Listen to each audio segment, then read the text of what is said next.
Is that any time you pass the needle through the fabric, you have to release for tens of thousands of years. In 2016, researchers found a needle in a cave in Siberia that dates back to about 50,000 years ago.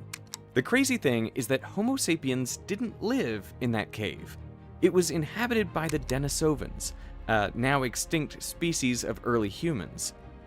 So sewing isn't just a Homo sapien thing, it is a human thing.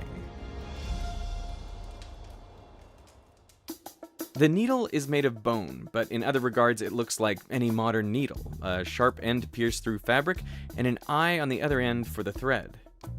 Needles have remained basically unchanged for tens of thousands of years. Artifacts from caves in France, ancient Egypt, Greece, India, China, and Japan all look about the same. That is, until 1755. Charles Frederick Wiesenthal was a German inventor living in England. We're not exactly sure what motivated him. Some believe he was trying to invent a sewing machine, but maybe he was just tired of flipping the needle over twice every stitch. But what he created was a needle that was sharp on both sides, so you could pass the needle back and forth through the fabric without flipping it over. He patented his invention, a needle for ornamenting fabrics, which may have sped up sewing a little, but the two-sided needle delivered an unexpected benefit, used by all sewing machines up until this day. Charles Raymond's design used a hook. The needle punctures the fabric and carries the thread down with it. Then, as the needle moves up, the thread between the eye and the fabric shortens and buckles, forming a little bulge of thread. At exactly this instant, the sharp hook catches the bulge, stretching it into a loop. And as the needle comes back down, the hook moves backwards and the needle passes through the loop. The needle comes all the way down, and then as it moves back up, the thread between the eye and the fabric buckles again. The hook catches this bulge, pulling the thread into a loop for the needle to pass through once more. Gibbs had a similar design, but the hook was rotating.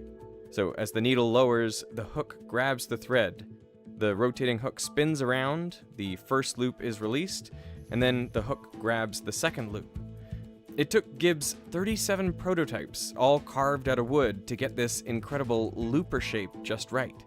And then, that same shape was used on over 80 models of sewing machines for 80 years.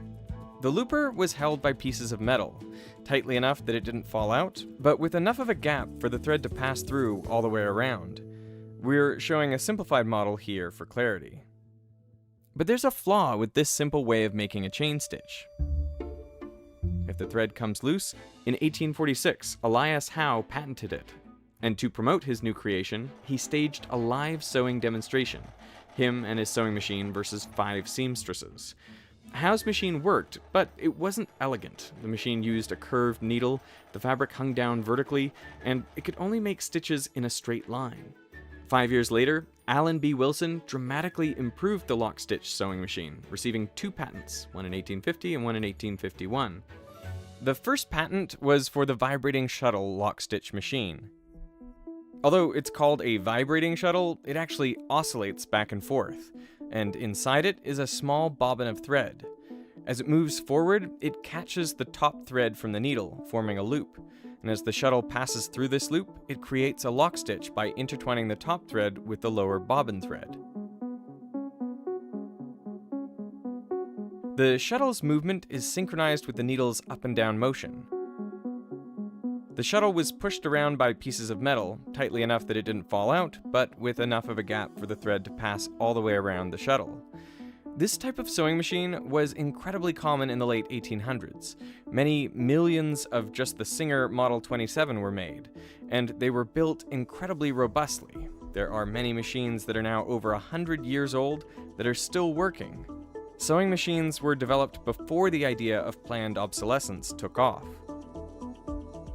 Slow motion, a sewing machine using a gradient thread, so you can see just how much thread is getting pulled in from the top. It looks like a lot, but ultimately you use the same amount of thread from the top spool as from the bottom spool. The tension needs to be identical on both the top and bottom thread, so the same amount of thread is used in each stitch. If the tension is off, the stitch won't meet perfectly in the middle of the two fabrics, leading to a much weaker stitch. This is true for both vibrating shuttle and rotating hook lock-stitch machines. But that was obviously slow, inefficient, and the stitches wouldn't have been identically spaced. A few designs were attempted, but the most successful one was also invented by Alan B. Wilson. His idea was a small piece of metal, the foot, that would press down on the fabric. When the needle is not in the fabric, a small piece of metal with grooves in it pushes up from below. It grabs the fabric and then moves back a fraction of an inch, advancing it to where the next stitch should be. This design is used in practically all sewing machines today. They're called feed dogs. There are some modified versions of this idea, like the universal feed machine used for chain stitch embroidery.